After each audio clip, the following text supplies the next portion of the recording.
Shalom frères et sœurs, la paix, la grâce de Jésus demeure sur votre vie. Si vous tombez sur ma vidéo, je suis convaincue que la grâce et le bonheur de l'Éternel étaient avec vous et vous a permis de voir 2025. Gloire à Jésus. Alors, c'est un nouveau départ, c'est un nouveau privilège que le Seigneur accorde à chacun et à nous tous, personnellement, individuellement. Je vais prendre par cette vidéo pour demander à quelqu'un de tout simplement se repositionner. Se repositionner pour pouvoir rentrer dans les bénédictions que Dieu nous a déjà données. On a été déjà bénis. Il n'y a rien de nouveau qui se fera. Dans le livre de Genèse, le Seigneur nous a déjà bénis. Dans le livre, le chapitre 1 du livre de Genèse, au 28e verset, la Bible dit « Dieu les bénit ». C'est-à-dire qu'on a été déjà bénis. Dieu nous a déjà bénis. C'est pour ça, moi, souvent, je préfère dire aux gens « demeurez bénis ». Parce que la bénédiction de Dieu, c'est pas maintenant qu'elle va se faire, mais elle est déjà faite.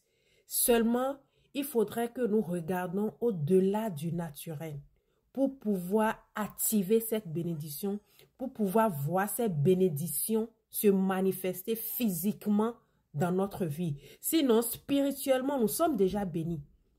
Maintenant, il faut regarder au-delà du physique, il faut regarder au-delà du naturel pour pouvoir tout simplement activer cette bénédiction en chacun de nous. Et ma prière ce matin est celle-ci, que le Seigneur nous aide, nous ouvre les yeux spirituels pour voir au-delà et pouvoir activer les bénédictions qui sont déjà dans notre vie, les bénédictions qui sont déjà ancrées en nous, les bénédictions qui sont déjà stagnées en nous, les bénédictions qui sont déjà placées en nous.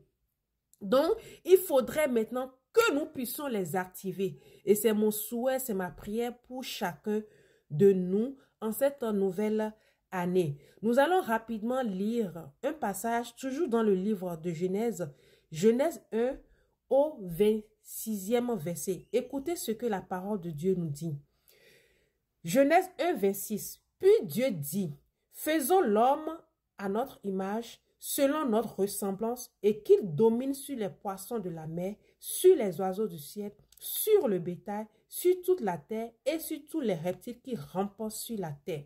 Dieu créa l'homme à son image, il le créa à l'image de Dieu, il créa l'homme et la femme. C'est de toi qu'on parle, c'est de moi qu'on parle. Dieu nous a créés à son image. Dans les versets précédents, on a vu que Dieu a créé beaucoup de choses. Il a créé le ciel, la terre, le soleil, la lune, les poissons, les animaux. Il a mis toutes ces choses à notre disposition. Et dans ce verset, il dit que lui, nous là, nous sommes créés à son image. Cela veut dire que nous sommes des petits dieux. Et ce qui nous est assigné, nous, c'est de dominer. Ce n'est pas d'être dominé. Alors, en cette nouvelle année, je prie que tu puisses dominer sur tout ce qui t'entoure au nom puissant de Jésus-Christ. Que tu puisses dominer sur les problèmes qui vont venir sur ton chemin. Que tu puisses dominer sur tes ennemis. Que tu puisses avoir la victoire sur tes ennemis. Tu es appelé à dominer et non à être dominé. Tu es appelé à gérer et non à être géré. Tu es appelé à toujours avoir le vent en poupe.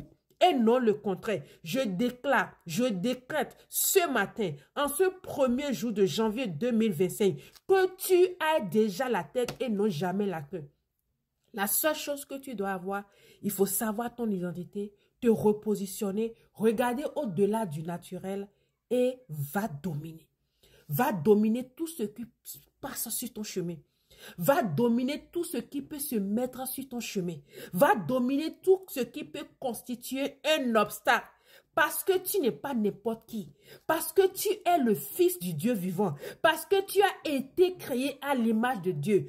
Tout a été créé différemment. Mais toi, Dieu t'a créé à son image. Et rien ne domine Dieu. C'est Dieu qui domine. Il a dominé par le passé. Dieu a dominé aujourd'hui. Et Dieu dominera toujours. Et si Dieu t'a créé, Dieu m'a créé à son image. C'est-à-dire que nous allons dominer. Partout où nous allons passer, nous allons dominer. Qu'est-ce qu'il faut nous faire? Il nous faut faire savoir notre identité, reconnaître notre identité, nous repositionner en tant que tel, regarder au-delà du naturel et marchons dans le spirituel. Hein? Allons nous asseoir sur la tête de nos ennemis et allons prendre ce qui nous revient. Allons posséder ce qui nous revient. Ce n'est pas une question de physique. La Bible dit que ce n'est pas par ma force ni par ma puissance, mais seulement par l'Esprit de Dieu. Glorieuse année 2025 à chacun de vous. Le El Kabod de Dieu demeure sur votre vie. Shalom.